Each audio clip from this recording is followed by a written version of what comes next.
পঙ্কজ, উপরে যা, আমি বেডরুমটা দেখছি।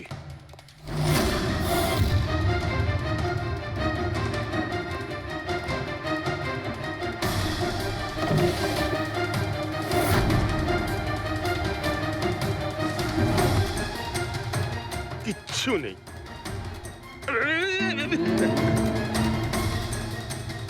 কি ফুটলো? স্যার, স্যার, বালিশটার মধ্যে কিছু একটা আছে। বালিশের ভেতরে?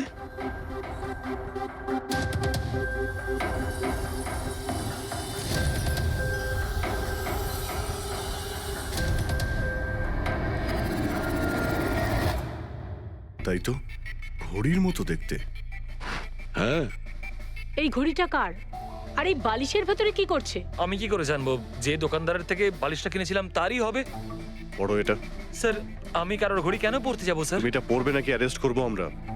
অভিজিৎ একটা কাজ করি, আগে আগে ঘড়ি পরাই, হাত করা তো নিজের থেকেই লেগে যাবে। হ্যাঁ, নাও ওই ঘড়িটা খোলো। স্যার,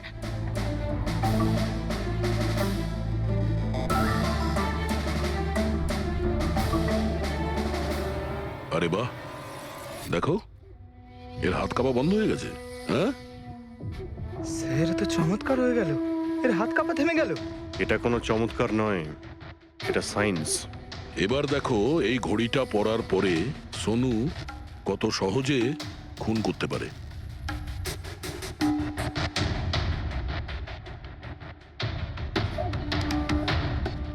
স্যার কিন্তু এই ঘড়িটা কাজ করে কি করে?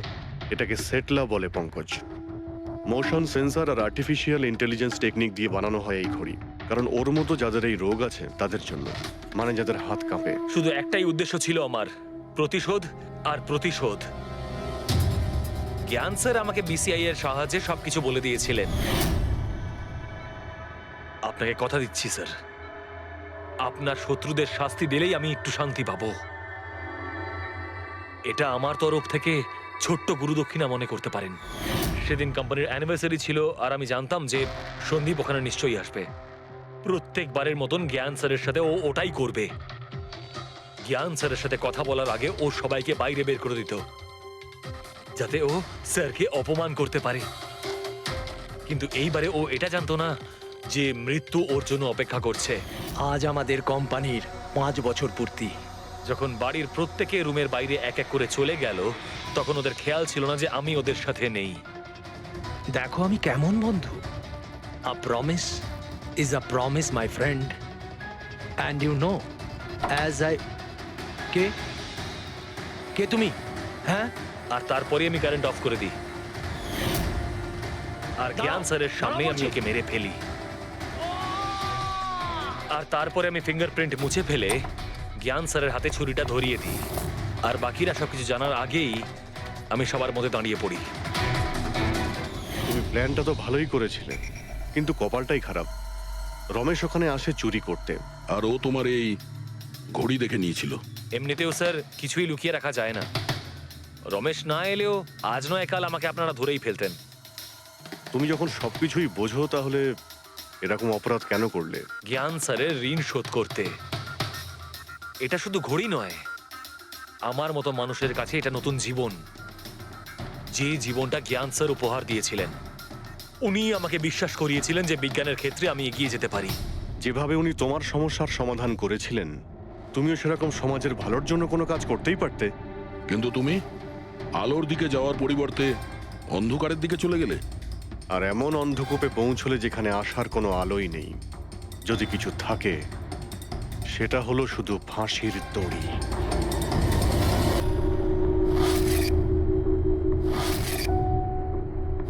জ্ঞান স্যার, দেখুন আপনার পছন্দের ফুল আফ্রিকান ডেজি।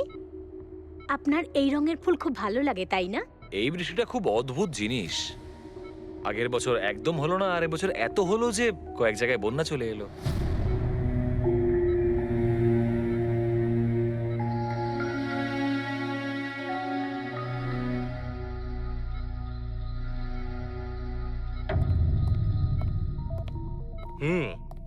বাবা, তোমার এই স্টুডেন্টরা তাদের ভালোবাসায় তোমাকে বিগড়ে দিচ্ছে খালি, তাই না? তোমার তো খুব ভালোই লাগছে। জিজ্ঞাসা করা যাক, কি হলো বলো?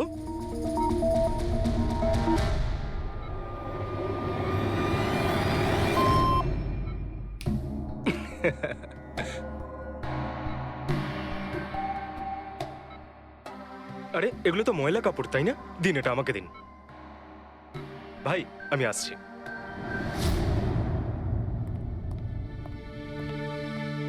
স্যার এখন কেমন আছেন? ভালোই আছে, আর আগের থেকে বেটার রয়েছে। আর সেটা শুধুমাত্র তোমাদের জন্যই সম্ভব হয়েছে। যদি তোমরা এখানে রোজ না আসতে, তাহলে হয়তো উনি সুস্থ হতে পারতেন না। আরে দাদা, এভাবে বলো না। স্যার তো আমাদের কাছে মা বাবার থেকেও বড়। একদম ঠিক। আর আমরা জীবনে যা কিছু শিখেছি সবকিছু স্যারের জন্যই হয়েছে। হ্যাঁ, এইভাবে তোমরা যদি আমাদের পাশে এসে না দাঁড়াতে, হয়তো আমরা দুজন এইভাবে বাবার দেখাশোনা করে উঠতে পারতাম না।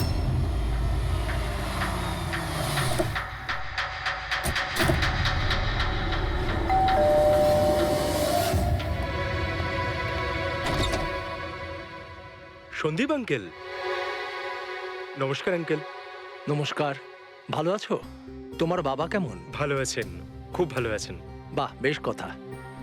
দেখো, ওর জন্য এটা এনেছিলাম।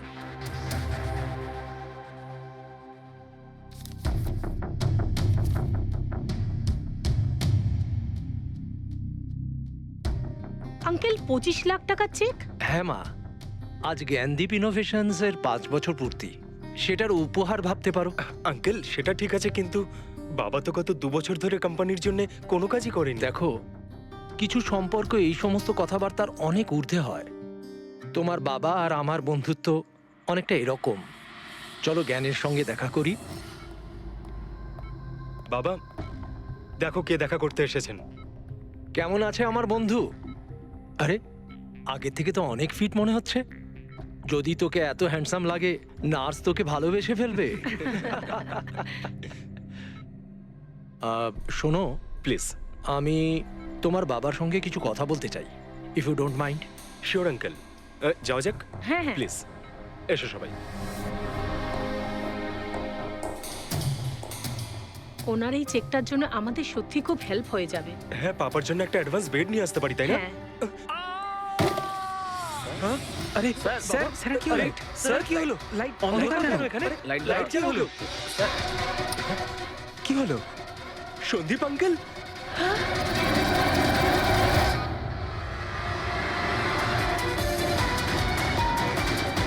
I think he is dead. Gyan sir, আপনি ঠিক আছেন তো? এই ছুরিটা ক্যান্সারের হাতে?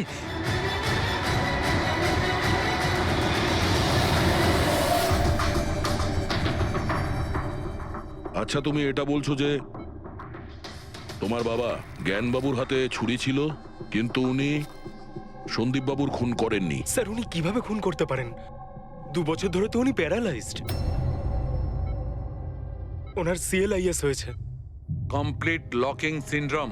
হ্যাঁ স্যার, এই পরিস্থিতিতে শরীরের কোনো অংশই কাজ করে না, এমনকি চোখের পাতা পর্যন্ত পড়ে না। ওনার প্যারালাইসিস হলো কি করে? স্যার 2 বছর আগে বাবার একটা অ্যাক্সিডেন্ট হয়েছিল। অদ্ভুত ব্যাপার, 2 বছর আগে ওনার অ্যাক্সিডেন্ট হয়েছিল, তখন থেকে উনি বিছানায়। তাহলে ওনার হাতে ছুরি এলো কি করে? স্যার এটা অসম্ভব। খুন জ্ঞান স্যার নয়, অন্য কেউ করেছেন। আরে কিন্তু ছুরি তো ওনার হাতেই ছিল। হয়তো খুনি এই কাজটা করেছে। তার মানে হলো এই রুমে জ্ঞানবাবু আর সন্দীপবাবু ছাড়া আরো কেউ ছিল? না স্যার, আমরা সবাই তো নিচেই ছিলাম। হ্যাঁ স্যার, আর ঘরে তো আর কেউ ছিল না স্যার। তার মানে তুমি এটা বলতে চাইছো যে এই খুন জ্ঞানবাবু করেছেন? না স্যার, আমি সেটা বলতে চাইনি। তুমি কি বলতে চাইছো? সন্দীপ তাহলে নিজেকেই ছুরি মেরেছে, আর মারা যাওয়ার আগে ছুরিটা ওনার হাতে ধরিয়ে দিয়ে যায়? হ্যাঁ, আবার এমন নয় তো যে জ্ঞানবাবুর কোনো শরীর খারাপই নয়, শুধু অ্যাক্টিং করছেন। স্যার আপনি এসব কি বলছেন? যেটা আপনি শুনলেন, যদি আপনার কোনো আপত্তি না থাকে, আমরা আপনার বাবাকে আরেকবার চেক করতে চাই। করুন আপনি। আমরা কি মিথ্যা বলছি নাকি? দেখে নিচ্ছি।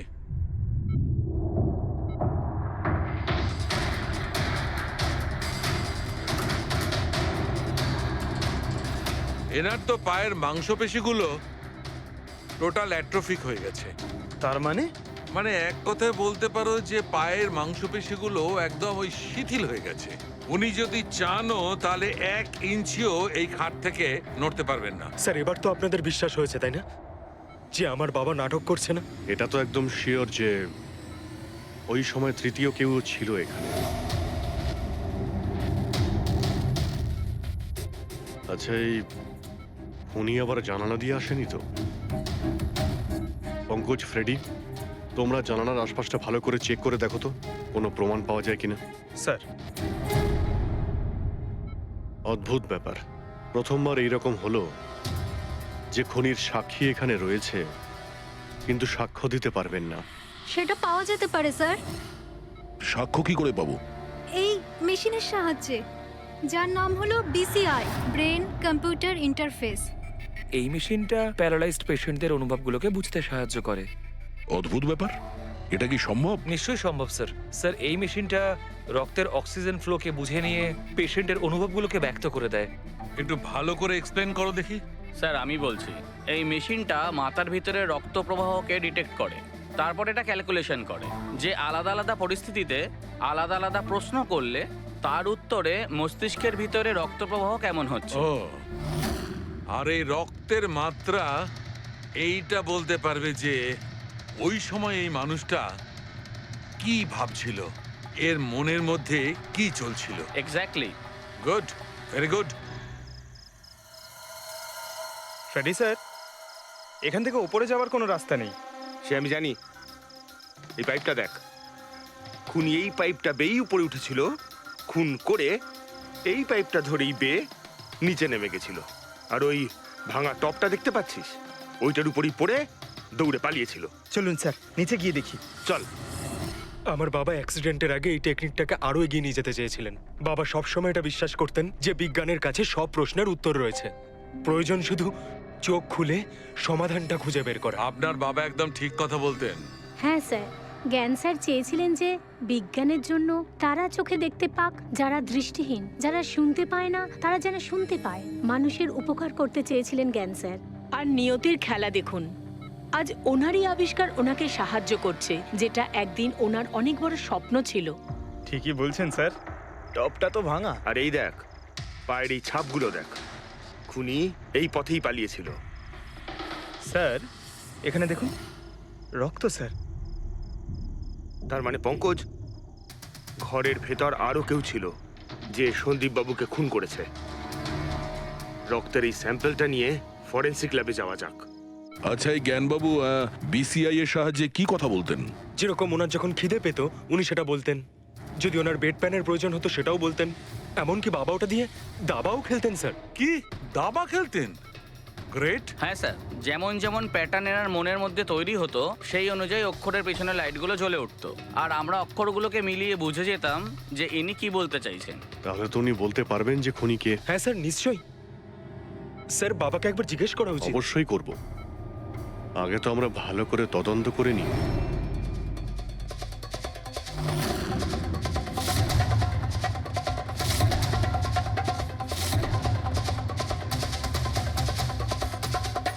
সারিকা, ছুরির মধ্যে কিছু পেলে?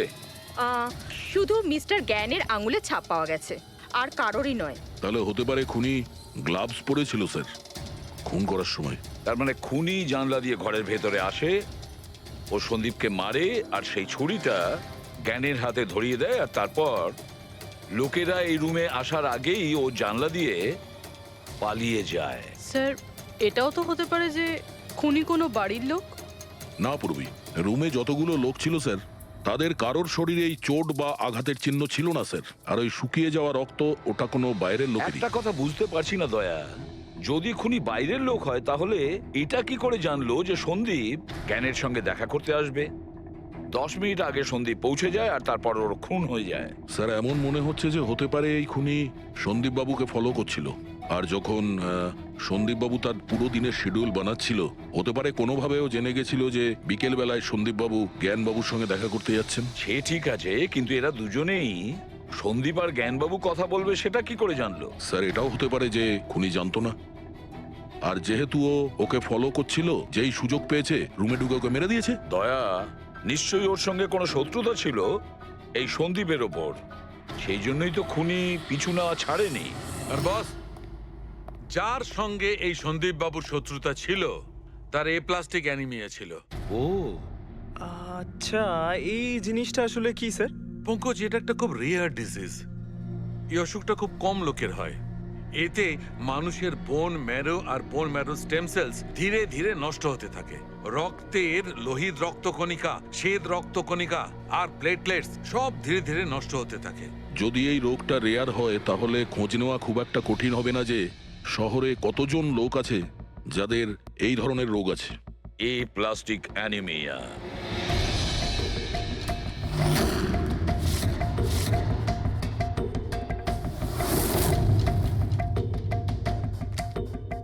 হ্যাঁ দা, কিছু পেলে? হ্যাঁ স্যার, এই শহরে সব মিলিয়ে ৪৫ জন লোক আছে যারা এই রেয়ার অসুখে ভুগছে স্যার।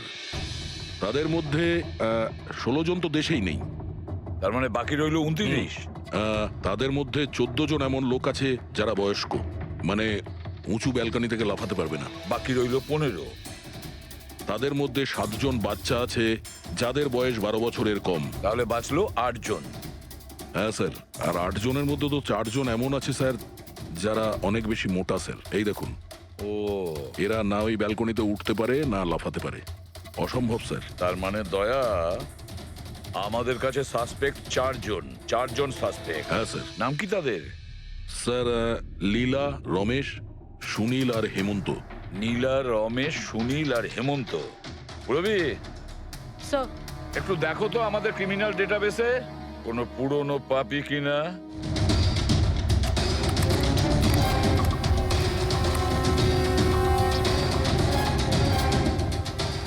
পেয়ে গেছি। রমেশ। চুরি, ছিনতাই, তাছাড়া লোকেদের মেরেওছে। থাকে কোথায় সে? সরোজনগর চল। নিয়ে এসে একে।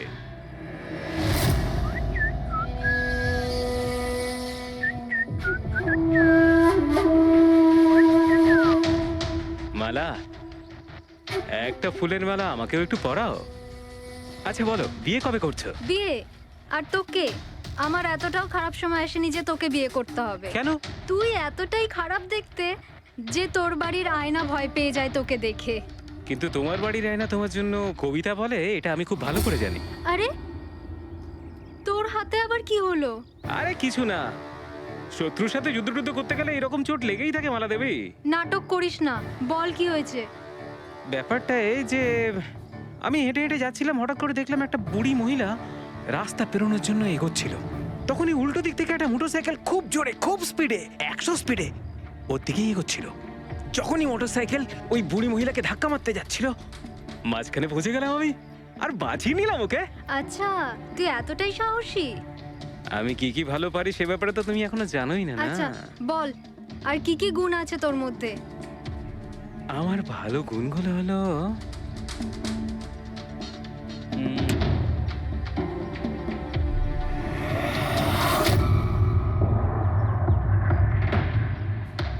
কি হলো?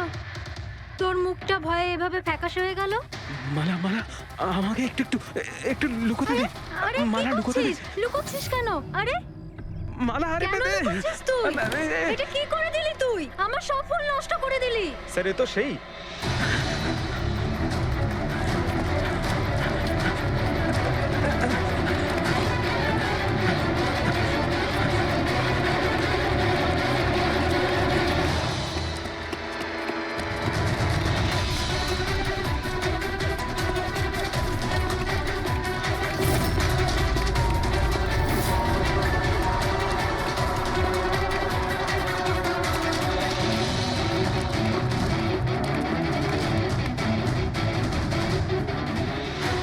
পালিয়ে গেছে মনে হয় স্যার।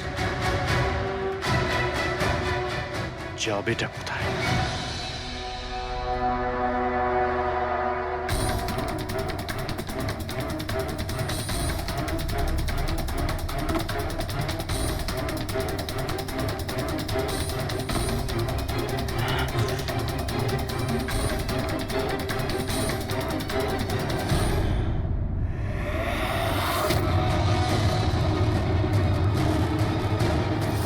আয় আয় আয়, তোরই বাড়ি এটা।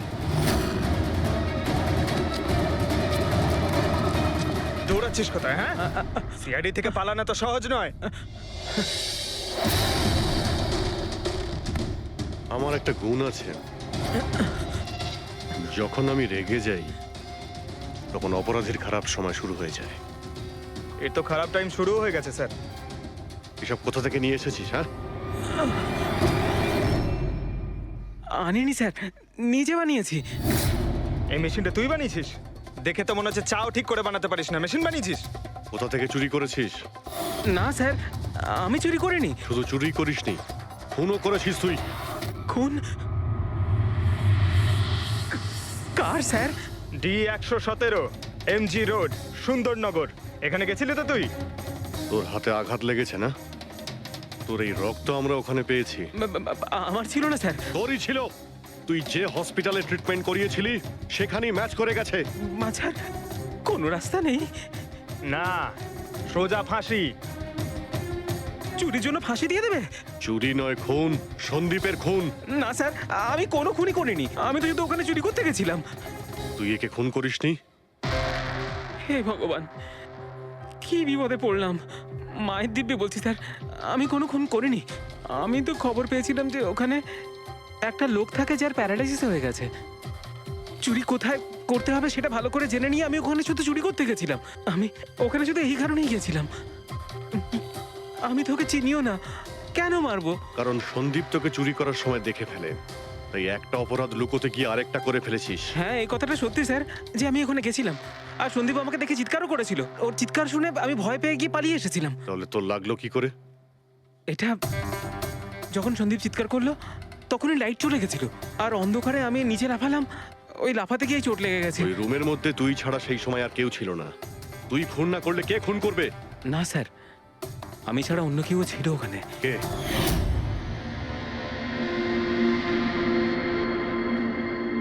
কে কে তুমি?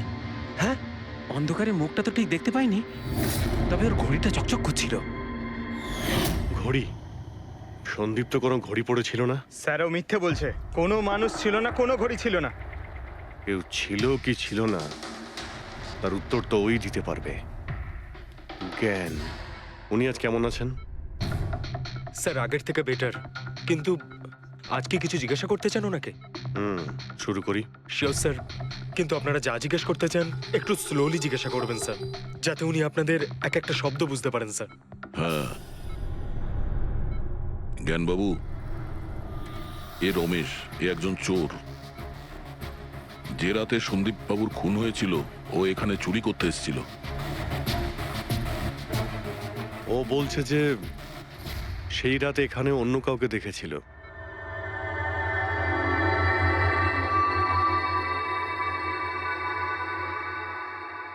রমেশ, ওই রাত্রে তুমি যেখানে দাঁড়িয়েছিলে সেখানে গিয়ে দাঁড়িয়ে যাও। হ্যাঁ স্যার। স্যার, আমি এই দিক দিয়ে ঢুকেছিলাম আর এখানে এলাম, আর তারপর আমি এদিকে দেখলাম, আর যখনই আমি এখানে পৌঁছালাম দেখলাম সন্দীপ ওখানে দাঁড়িয়ে আছে। আমি ভয় পেয়ে পেছন দিকে ঘুরলাম, আর তখনই কারেন্ট চলে গেল। এখানে দাঁড়িয়েছিলে মানে উনি নিশ্চয়ই তোমাকে দেখেছেন। আচ্ছা, ও কি এখানে ছিল?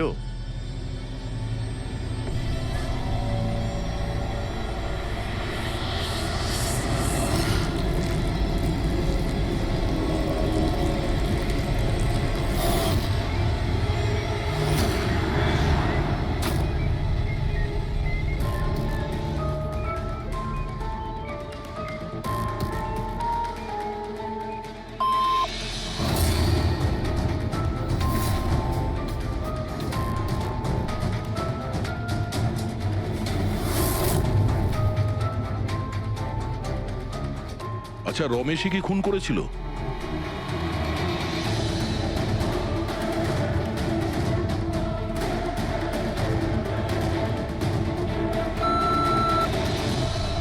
নো নো স্যার, নো মানে না স্যার। আমি বলেছিলাম না আমি মারিনি স্যার। হ্যাঁ ঠিক আছে, তুমি এদিকে দাঁড়াও। আচ্ছা আচ্ছা, আপনি এটা বলুন, আপনি কি খুনিকে দেখেছেন? আপনি চেনেন খুনিকে?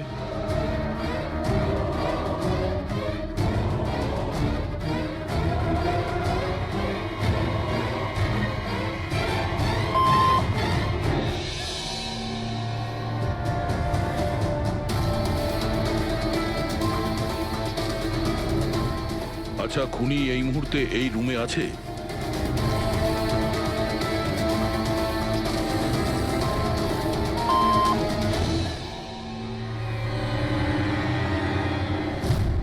তার মানে খুনি আমাদের মধ্যেই কেউ একজন।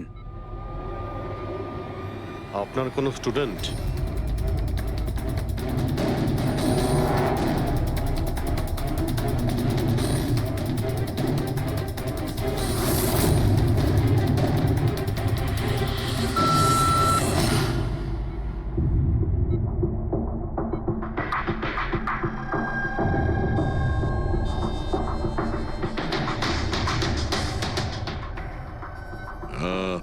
নার্স কিংবা ওয়ার্ড বয়?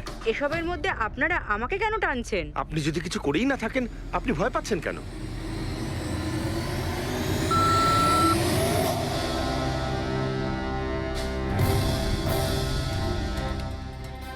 জ্ঞানবাবু, তাহলে শুধুমাত্র তো আপনার ফ্যামিলির লোকেরা আছে।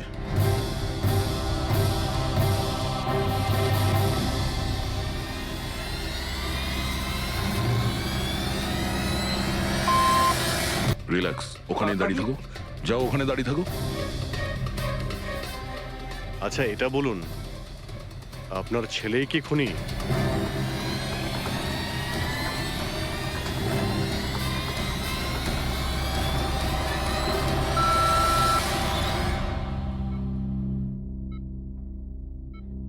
এখন তো শুধু আমিই আছি, কিন্তু আমি এই খুন করিনি। জ্ঞানবাবু, আচ্ছা জ্ঞানবাবু, রিনা খুনি?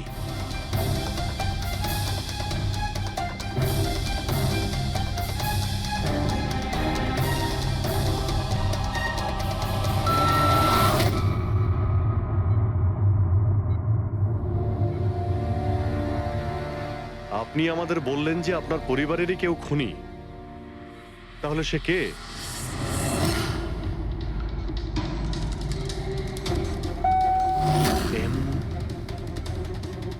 এম? আপনাদের মধ্যে কার নাম এম থেকে শুরু হয়?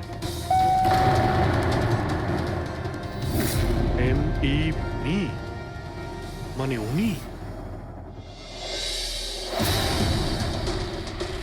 জ্ঞানবাবু, আপনি বলছেন যে খুন আপনি করেছেন?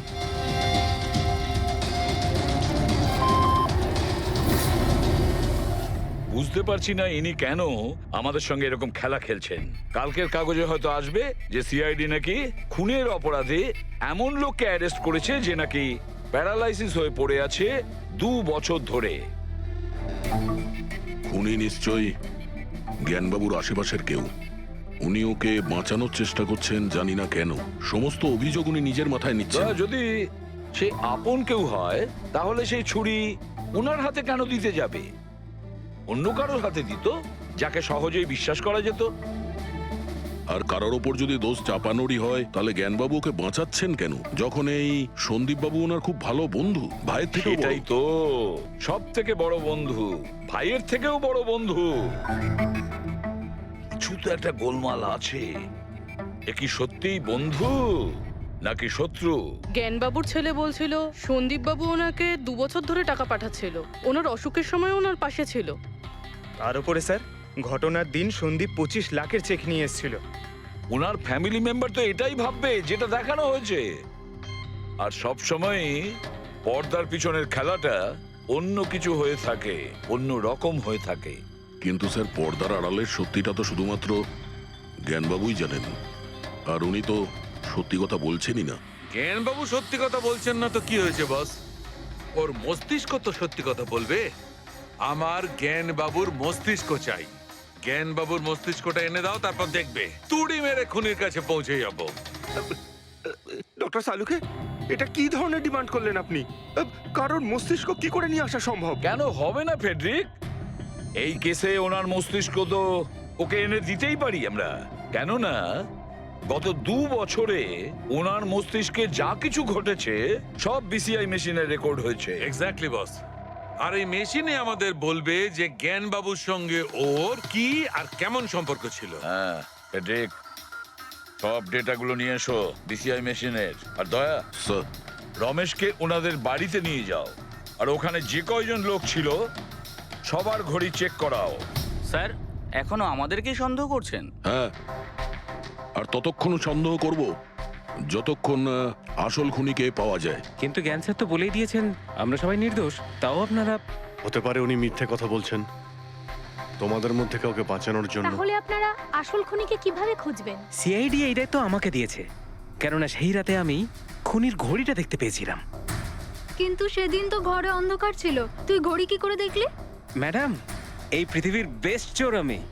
যে জিনিসের দিকে নজর দিই মাথায় পুরো কুষ্টি চেপে যায়। তাহলে দুনিয়ার বেস্ট চোর বাবু কাজে লেগে যান।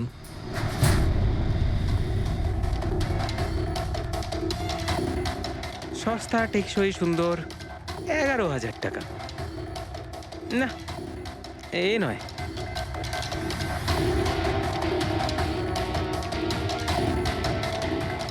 না স্যার, আপনি একটু হাতটা দেখাবেন? এও নয়, এটা তো একেবারে বেকার। ও হ্যালো, বেকার এটা, 2 লাখ টাকা দাম। আরে ম্যাডাম, 2 লাখের ঘড়ির কপি, এটা ডুপ্লিকেট মাল। চোর বাজারে এর গুদাম আছে, 1500 টাকাতে আনিয়ে দেবো।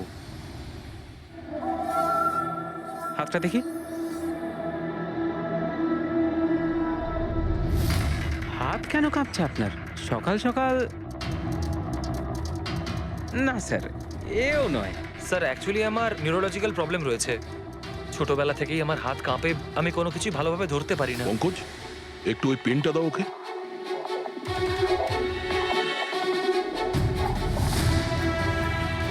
ঠিক করে ধরবেন আপনি। এ তো পেনটাও ধরতে পারছে না। স্যার অ্যাকচুয়ালি জ্ঞান স্যার আমার এই প্রবলেমটাই সলভ করতে চেয়েছিলেন। উনি এর সাথে রিলেটেড রিসার্চও করছিলেন, কিন্তু হয়তো ভাগ্যের সম্মতি ছিল না এতে। আর জ্ঞান স্যারের গাড়ির অ্যাক্সিডেন্ট হয়ে গেল। ভরসা রাখো, এর কোনো না কোনো চিকিৎসা তো হয়েই যাবে। তুমি দেখো বাকিদের ঘড়িগুলো। না স্যার, এদের মধ্যে কারোর ঘড়িই নয়। কারোর কাছেই নেই? হতে পারে খুনির কাছে একের থেকে বেশি ঘড়ি আছে। ওই দিন ও যে ঘড়িটা পড়েছিল আজ ওটা পড়েনি। হায় ভগবান, আপনি এখনো সন্দেহ করছেন? পঙ্কজ, এই রমেশকে নিয়ে যাও। পৃথিবীতে যত ঘড়ি আছে, যত মডেলের রয়েছে, সবগুলো দেখাও ওকে। স্যার, যত ঘড়ি আছে, যত মডেল আছে, সব? তবেই তো জানা যাবে খুনি কোন মডেলের ঘড়ি পড়েছিল। এক মিনিট একটু এদিকে আয়, এদিকে আয়।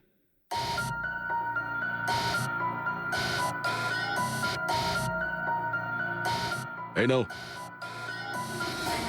নিজের মানিব্যাগ সাবধানে রাখবেন যখন এই লোকটার সাথে আছে। হ্যাঁ, বলেছিলাম না পৃথিবীর বেস্ট চোর আমি।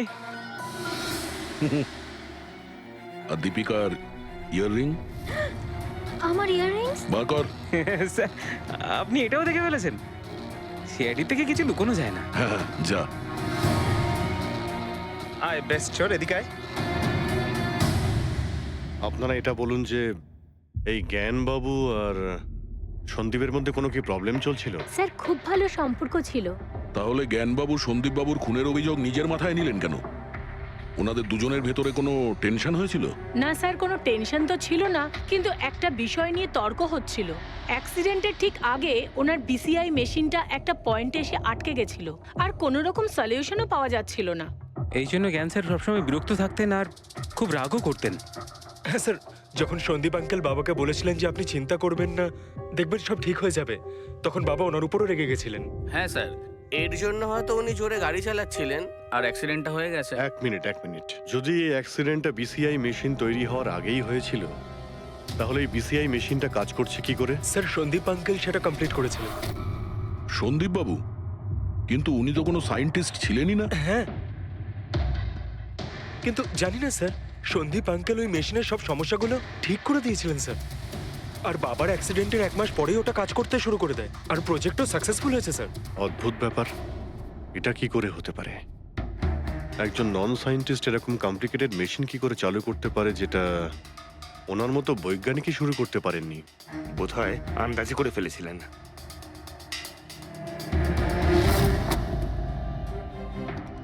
মাই গড, গত 2 বছরে এত ডেটা বেরিয়েছে ওনার একার? হ্যাঁ বস, আর এই পেপারগুলোর প্রত্যেকটা জায়গা খুঁটিয়ে খুঁটিয়ে ভালো করে দেখতে হবে যে সত্যিটা কি ছিল যেটা জ্ঞানবাবু আমাদের থেকে লুকোতে চাইছেন। এক একটা শব্দ, এক একটা অক্ষর জুড়ে তার প্যাটার্ন বানিয়ে দেখতে হবে। চলে এসো, সবাই মিলে কাজ করি। সবাই চলে এসো।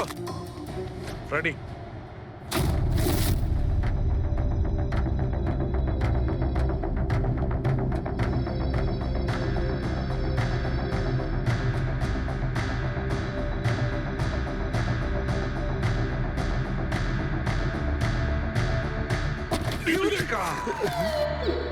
কি হলো স্যার? কি পেলেন? জানতে পারা গেছে যে আসলে ওই রহস্যটা কি, আর এই রহস্যে আছে একটা ভিলেন। জানতে পেরেছি যে জ্ঞানবাবু কিভাবে একটা একটা অক্ষর জুড়ে এই ঘটনাটাকে ব্যাখ্যা করেছেন। অক্ষর, অক্ষর থেকে তৈরি শব্দ, আর শব্দ থেকে তৈরি বাক্য, সেন্টেন্স। না জানি কত সময় লেগেছিল ওনার পুরো ঘটনাটা, পুরো সত্যিটা এভাবে বলার জন্য। হ্যাঁ বস, কম করে 6 মাস। আর সেটা তখন শুরু হয়েছিল অ্যাক্সিডেন্টের ঠিক আগে। আজকের পর থেকে এই কোম্পানিতে তুমি সাইলেন্ট পার্টনার, আর তোমার লাভ শুধুমাত্র 5% হবে, আর তার থেকে বেশি তুমি 1 টাকাও পাবে না। ও ওকে ওকে ওকে ওকে, আমার মনে হচ্ছে তোমার এই প্রজেক্টটা কমপ্লিট হয়ে গেছে আর তুমি সফল হয়ে গেছো। হ্যাঁ হ্যাঁ, আমি সফল হয়ে গেছি, কিন্তু আমি এই মেশিনটা গরিবদের জন্য বানিয়েছি, মানবতার জন্য বানিয়েছি, তোমার মতো লোভী মানুষদের জন্য বানাইনি। আজকের পর থেকে আমরা একসাথে কাজ করব না। আমি যাচ্ছি, কফির জন্যে বৌদিকে ধন্যবাদ জানিয়ে যাচ্ছি।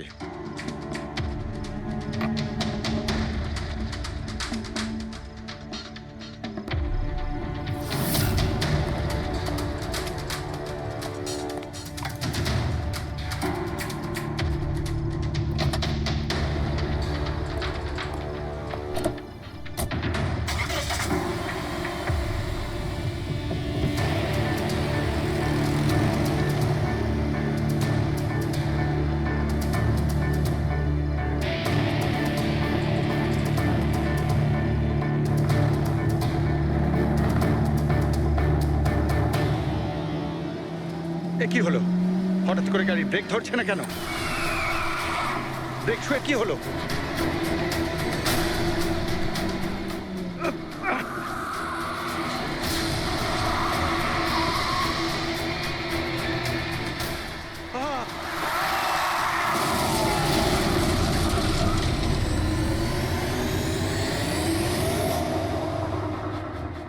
এবার বুঝতে পেরেছো আমাকে ঘাটানোর পরিণাম? আমাকে তুমি 5% দিতে যাচ্ছিলে, তাই না? এবার দেখো, আমি তোমাকে 5% দেব সারা জীবনের জন্য। তার মানে সন্দীপ যে বন্ধুত্বের নাটকটা করছিল আসলে ও মুখোশ পড়া শয়তান ছিল। আর স্যার, যদি পুরো ডেটা এই কাগজে লেখা থাকে তার মানে হলো জ্ঞানবাবু এই কথাটা নিজের মনে রাখেননি, কাউকে না কাউকে সন্দীপবাবুর আসল উদ্দেশ্যটা বলেছেন।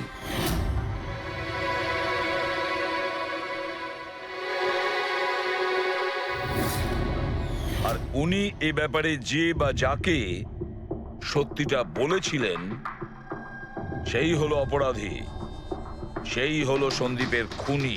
কিন্তু স্যার, যদি খুনি জ্ঞানবাবুর হয়ে প্রতিশোধ নিতে চাইতো, তাহলে খুনি ছুরিটা জ্ঞানবাবুর হাতে কেন ধরালো? ওনাকে ফাঁসাতে চাইছিল? না পুরবি, আমার তো মনে হয় না।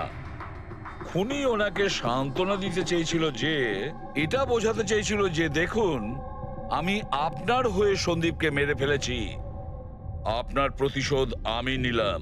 আর তাকে বাঁচানোর জন্য জ্ঞানবাবু পুরো অভিযোগ নিজের উপর নিয়ে নিয়েছেন। দয়া, খুনির কাছে পৌঁছানোর একটাই রাস্তা আছে, সেই ঘড়িটা, রিস্ট ওয়াচ, যেটা রমেশ দেখেছিল।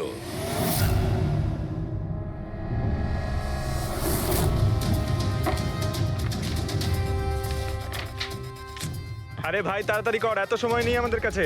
পঙ্কজ, আরে দেখছি তো কি আমি। হয়েছে? স্যার, কি হলো রমেশ, মজা আসছে কি না? যথেষ্ট স্যার, আমি হাত জোড় করছি, আমি আর ঘড়ি দেখতে পারবো না। 10,000-এর উপর ঘড়ি আমাকে দেখানো হয়েছে, আমার মাথা ঘুরছে স্যার। যতক্ষণ না ঘড়ির মডেল খুঁজে পাচ্ছিস ততক্ষণ বাড়ি যেতে দেবো না তোকে। স্যার, স্যার, এই, কি স্যার, আমাকে করছিস? ক্ষমা করে দিন স্যার, আমি বলছি বাপের জন্য আর চুরি করবো না, আমাকে বাড়ি যেতে দিন স্যার। ওট ওট ওট ওট, ওঠ। জানা তো দরকার ওই রাতে তুই ওখানে কোন ঘড়িটা দেখেছিলি, হ্যাঁ? এখন আর কটা ঘড়ি দেখবো স্যার? এতগুলো ব্র্যান্ডের এতগুলো মডেল দেখলাম স্যার, ওগুলোর মধ্যে কোনোটাই নয় ওটা। তো কোনো মডার্ন ঘড়ি ছিল নাকি? হ্যাঁ ম্যাডাম, একদম মডার্ন ঘড়ি ছিল। ঘড়ি তো ছিল কিন্তু ঠিক ঘড়ির মতো দেখতে ছিল না। কি বললি? মডার্ন ঘড়ি ছিল অথচ ঘড়ি নয়? হ্যাঁ। ঘড়ি দেখেছিস তো? ড্রয়িং করাতে পারবি? ঠিক আছে, পুরবি একে দিয়ে স্কেচ বানাও। স্যার, হ্যাঁ, স্যার এইটা